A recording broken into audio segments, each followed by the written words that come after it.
Hello then, welcome back to France and the war with Russia here. It's going slowly but certainly here. Russia has a pretty big army, but still we're doing slowly but surely making our way forwards. If we win the siege of Vologda, I'm pretty sure I will get what I want. Worst case scenario, I'll have to siege Vyatka here too. But I should be, as I said here, able to force out of Russia the provinces that I want, and of course that is going to be quite literally everything they own. We're going to challenge this army in Pskov again, because I don't really want that siege to be lost, and if I do any more damage to Russian manpower, if you will, which should be very good. They're already out of manpower, so the more damage I do to their armies here, the more likely revolters will be successful, for instance, and we don't really want Mr. Jacques von Habsburg here to do anything that could be perceived as negative, because of the pure or reason that he might die. That is basically why. But we are doing pretty well, I dare say, with beating that army. We should be in the driver's seat. But I'll send this army up to Kargopol, and we'll keep this one in Tikhvin, just to protect, if you will, against anything we do not want. Well, I'll keep it in Novgorod actually, because that's the capital, and as long as we keep that, it's just going to keep on getting, well. The funny thing is, we're actually going to have to take trade commodity trouble here, because Fernando Po last time I checked already was about at the limit, and this could potentially trigger a. It could potentially trigger a revolt, and the reason why is due to the fact that it's already at 100 autonomy, so I can't really just raise autonomy to solve the problem, if you will, and that of course puts us in a very, very awkward situation. But for the time being, we'll just focus on the Russians here, and I'll see, as I said, after Vologda, if that will give me what I need to make the peace deal that I want. For now, I'll sit back and we'll continue, and plotting is what we'll be doing. We'll see how things turn out. There we go, with Vologda secured, we should be able to take what I'm after here, which is a fair amount of land. It's actually this, more or less, which is very hilarious. We will not be able to humiliate them, sadly, but we'll still get some prior protection here. As you can see, it will be 11.75. Not the greatest, but it will be alright, if you will. And potentially, I will also force them to give up as many cores as possible, because it don't actually cost diplomatic points anymore, which is wonderful. And again, this will drag out the peace deal a little bit, but I will be fine, to be perfectly honest. This will be what we'll be going for. It's the goal after all. I'll just slowly but surely whittle Russia down here. Next war we'll probably take everything here except for Solikamsk, and that should cut them down even more. Kostroma to this, basically. And the goal here is to actually take the entirety of Russia in a series of long wars, if you will, which again should be possible. They're still a little bit expensive here. 119, 109, not the cheapest provinces you'll ever take.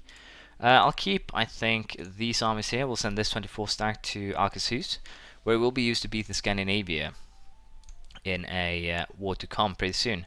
I do feel though that we can tack up, so let's take admin tech here 15, catching him a tiny bit.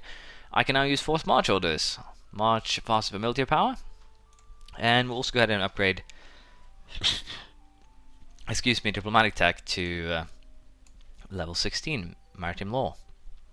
Trade efficiency increased by 10% and trade range by 20, which is decent. But yeah, we're going to clean up Norway here. Just clean them up, make the map look a little bit prettier. And then I have to consider what I want to do next. I do want to make some moves in Italy, most likely grow Genoa, but I'm a little bit unsure how I want to do this. Lucca, the Pope, Bavaria, and Switzerland, not really easy targets, and also here Burgundy is allied with Frankfurt and Milan. So no matter what I do here, I do potentially piss off Milan. And again, Burgundy isn't actually the nicest enemy / ally either, so I'll have to deal with that in one way or another. But for the time being, we'll just save up some points, and then we'll figure out how we want to handle this. Because right now I'm a little bit uncertain. We do definitely need to, or want to beat Norway first. So there'll be a couple of things in between. Let's see, England again. We'll go with that. We'll go with the Potpourri. I think. Are we allied to them? We're not, are we? Nope, we're not. So I might as well put the Potpourri as a rival. Austria, on the other hand, is going to be kind of awkward here to fight. I could potentially try and ally them to potential here. Austria's allied to Papal State. I put them as my rival. If I improve relations, I will be able to ally Austria, and then we can see if they will join a war against the Popery or not. The goal with this will most likely be to just drag Austria into war with me with the Popery, and then declare war on Lucca to grow Genoa here. So, with that said, what we want to do here, no, if they're not part of the Empire, I have no worries in that regard. So we'll fabricate a claim, and we'll most likely fight both Lucca and the Pope, and we'll most likely feed the provinces that we take to Genoa, and as I said, create a small Italian state that I can use as a puppet in my war against...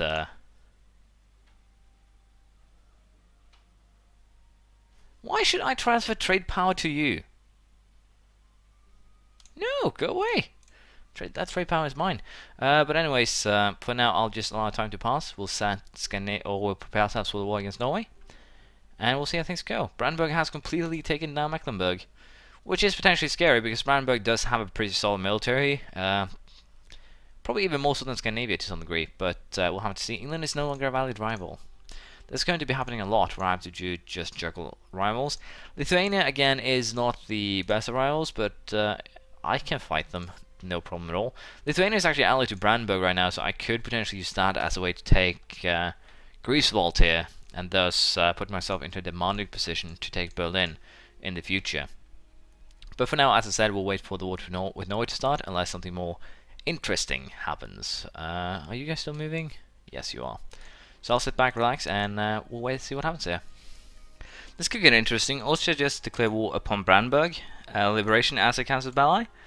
Now, calling me interested, but if I join an alliance with Austria right now, that would most likely mean that we would be put in a situation where I would have to choose what I want to do, which is not beneficial in any way or form.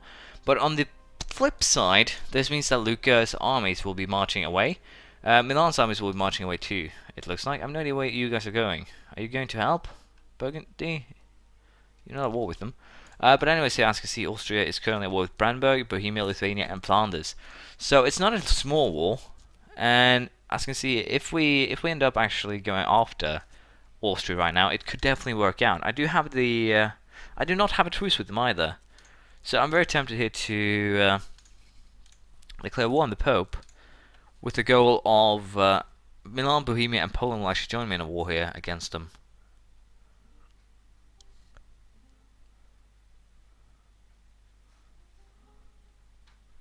Huh.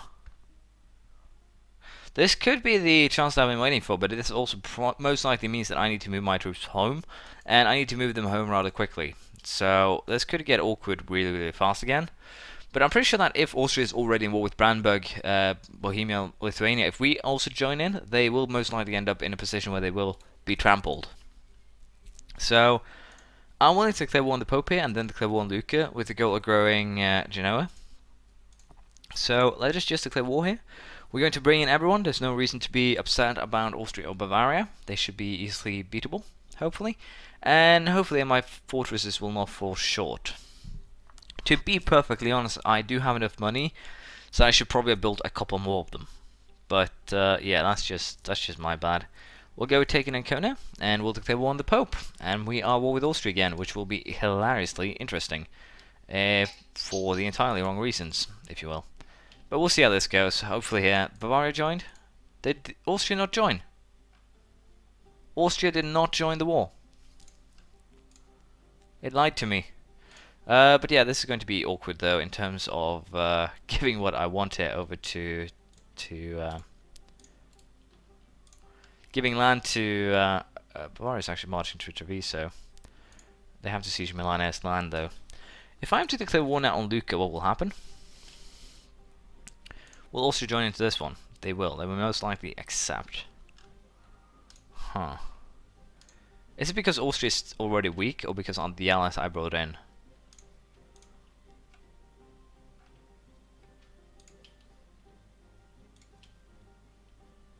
If that's the case, then I'm actually very tempted right now to actually white peace with the Pope. Just take the land I can take, then white peace out. Basically just so I can, or humiliate even, just humiliate. I'll have to see though, if I can hand something over to Genoa, that would be amazing, but I don't think I can, because there's no claims or anything. And I do want to peace out just so I can call in the rest of my allies.